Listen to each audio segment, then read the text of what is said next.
Marketing companies have been telling us a lie and it's poisoning our children. And today we're going to talk about it. Why kids need dirt and chickens and farm animals and an environment that is clean but not sanitary in order for them to grow up healthy. So the real problem is we're sold this lie by the media, by advertising companies, and by everybody else that a place that smells clean and a place that's been sanitized is actually healthy. And we think hospital sanitized, but the truth is that sanitized is actually unhealthy. And all of those smells that you, fragrances and everything from Glade plugins to spray fresheners to fabric softeners that leave your clothes feeling and smelling fresh. All of those things are actually toxins. And they're not good for you, they're not good for your children, and they're not good for your children's immune system.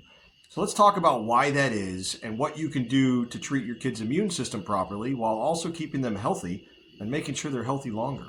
Let's talk about what some of the studies say. So the studies say that kids that are in a farm environment, however you want to deem that, so an environment with chickens and farm animals and dirt and mud and rain and plants and flowers and bugs and all that stuff, develop healthier immune systems from childhood.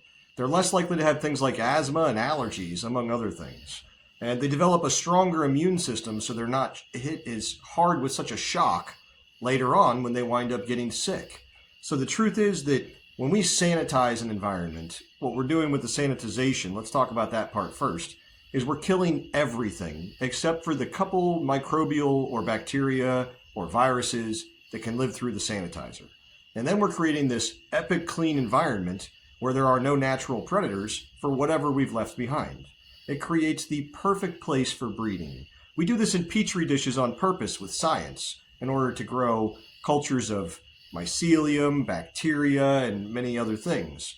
And we do that so that we can separate them into an environment where there's nothing that fights them, nothing that attacks them or eats them or destroys them or slows them down, so that they can breed in mass and we can have a pure sample. But if we sanitize our homes with too much bleach and too much ammonia and too many VOC sprays and different types of chemicals, basically we're creating the same type of environment. It's a completely sanitized petri dish with just a couple small pieces of bacteria and viruses and microbes that are living in it. And those are the ones that happen to be immune to our cleaning solutions. So now we're creating a bacteria or a virus or a microbe of some type that's immune to our cleaning solutions. And then that can explode and cause us to get sick. But that's not really the only reason why it's bad to sanitize the environment.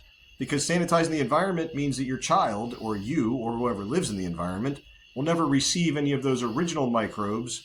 And basically because of that, your immune system will get weak.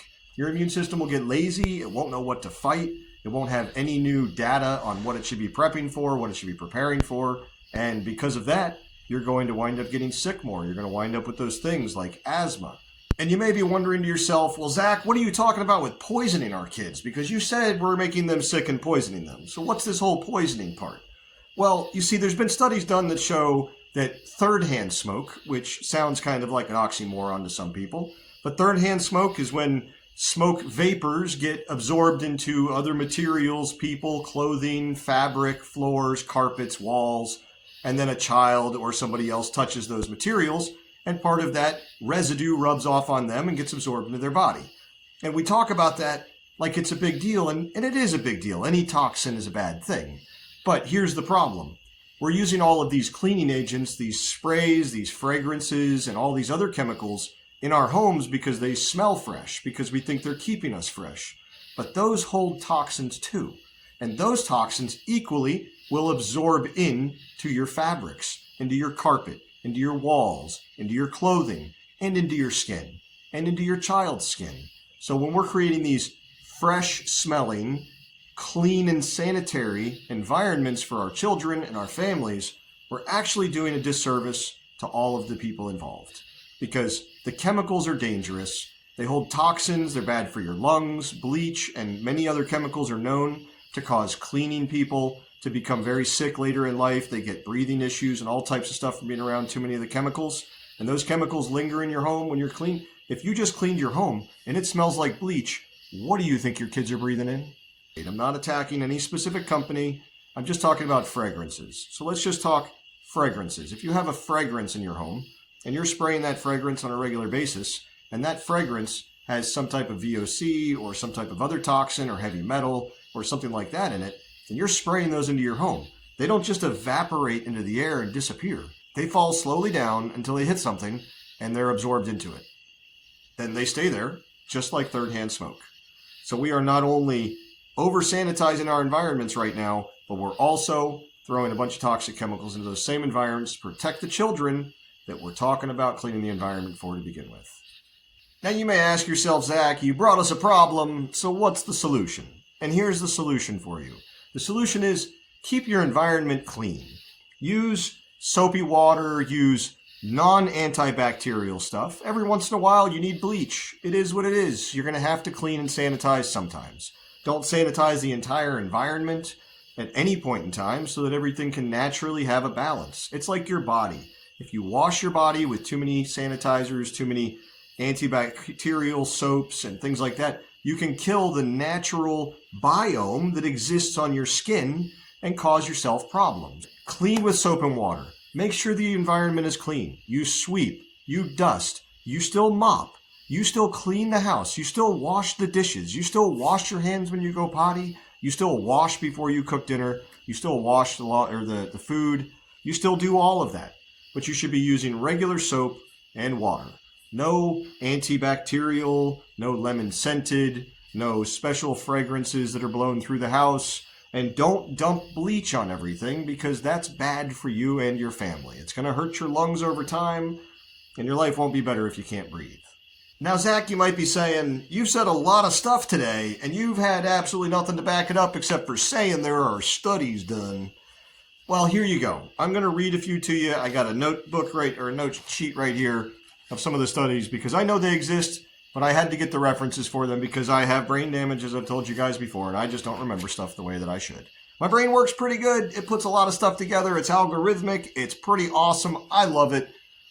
But when it comes to memory, my RAM is totally broken. All right, so let's do some data sources here because I've got them, and I'm going to read them to you, and then you can go find them and read them for yourself if you don't believe what I've said during this video.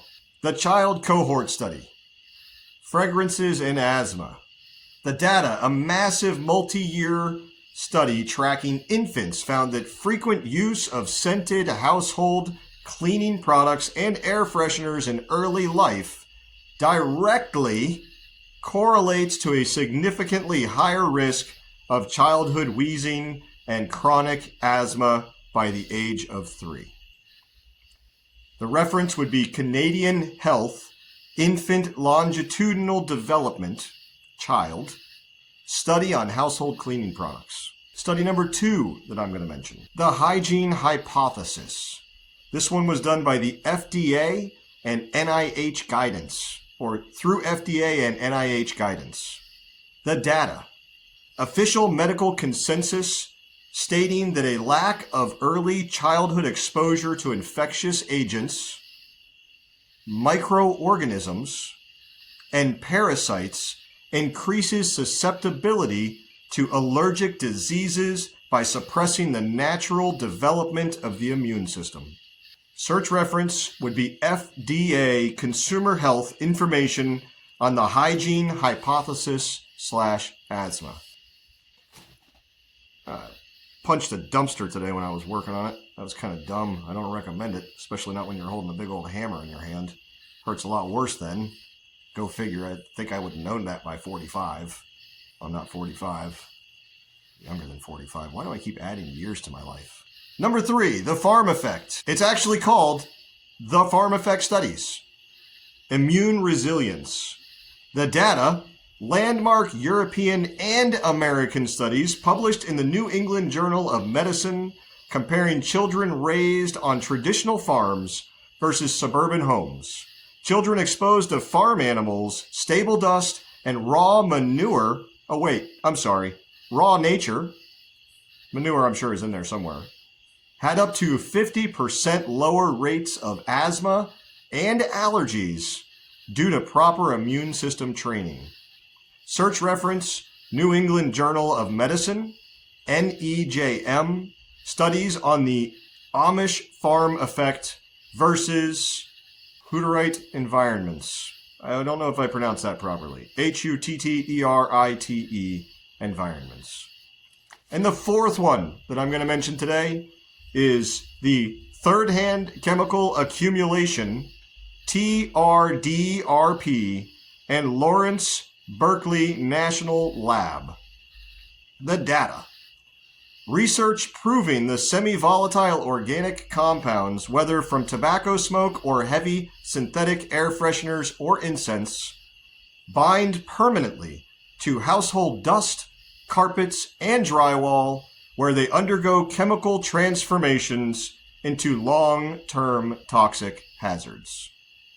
Search reference: Lawrence Berkeley National Laboratory Indoor Air Quality and Surface Residue Studies.